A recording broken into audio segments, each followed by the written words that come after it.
Bonjour à tous. On se retrouve pour un nouveau billet, un billet que j'ai voulu consacrer à la cinquantaine et pour finalement affirmer qu'à 50 ans on n'est pas foutu. Trop souvent j'ai l'occasion de voir des posts sur LinkedIn notamment sur lesquels on explique qu'on n'arrive plus à trouver de boulot, qu'à 50 ans la carrière est finie. Or j'ai pas du tout cette vision-là et tout simplement parce que je pense que étant pile poil dans cette cible, je me reconnais pas du tout dedans. Je pense que justement, quand on a la cinquantaine, on a des atouts, on a une expérience qui est solide, on a une situation où on était habitué à affronter les situations les plus compliquées, on est plus posé, on est plus stable, on a une capacité d'analyse qui est quand même fortement plus développée et on a moins de contraintes. Tout simplement, les enfants étant élevés, finalement, on a aussi beaucoup plus de liberté. Pour autant, c'est vrai qu'il n'y a pas que des avantages. Alors d'abord, on perd un peu de cheveux, ils peuvent être un peu plus gris. Mais on peut constater aussi que certaines personnes de la cinquantaine ont aussi des habitudes qui sont ancrées, qui sont plus solides. On peut se rendre compte qu'il y a des freins et des barrières au changement, donc qui peut être un des éléments compliqués, des certitudes qui peuvent être posées et affirmées et qui ne sont pas toujours ou plus forcément d'actualité.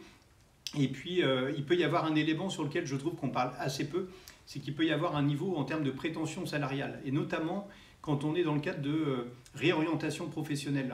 Et finalement, une entreprise, elle va pouvoir caler sa politique salariale par rapport au niveau d'expertise que la personne peut avoir, et non pas forcément par rapport à l'âge, puisque si elle veut être juste, elle doit aligner les collaborateurs par rapport à la valeur qu'ils vont pouvoir créer chacun dans leur poste. Or, quelqu'un qui est en reconversion professionnelle à la cinquantaine, même s'il a eu une expérience par le passé, dans un autre métier, et globalement dans un nouveau métier, il n'a pas d'expérience et il n'aura pas cette facilité-là à produire ou à délivrer la même qualité que quelqu'un qui est habitué. Et c'est là-dessus où je trouve qu'on échange assez peu finalement avec les personnes et il y a un décalage entre les contraintes de l'entreprise et les attentes d'un cinquantenaire qui justement est en réorientation professionnelle, et je pense que c'est un des éléments qu'il faut continuer à développer. Mais pour autant, moi la question qui m'interpelle, c'est quel monde on veut construire. Si finalement quand on rencontre des jeunes, globalement beaucoup d'entreprises ne veulent pas recruter des jeunes et donc il faut attendre à peu près la trentaine pour pouvoir trouver son premier job.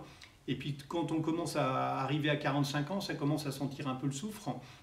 Et là, auquel cas, c'est un peu la fin de carrière. Donc ça veut dire alors qu'on vit de plus en plus longtemps, on doit avoir des carrières qui doivent être concentrées sur 15 ans.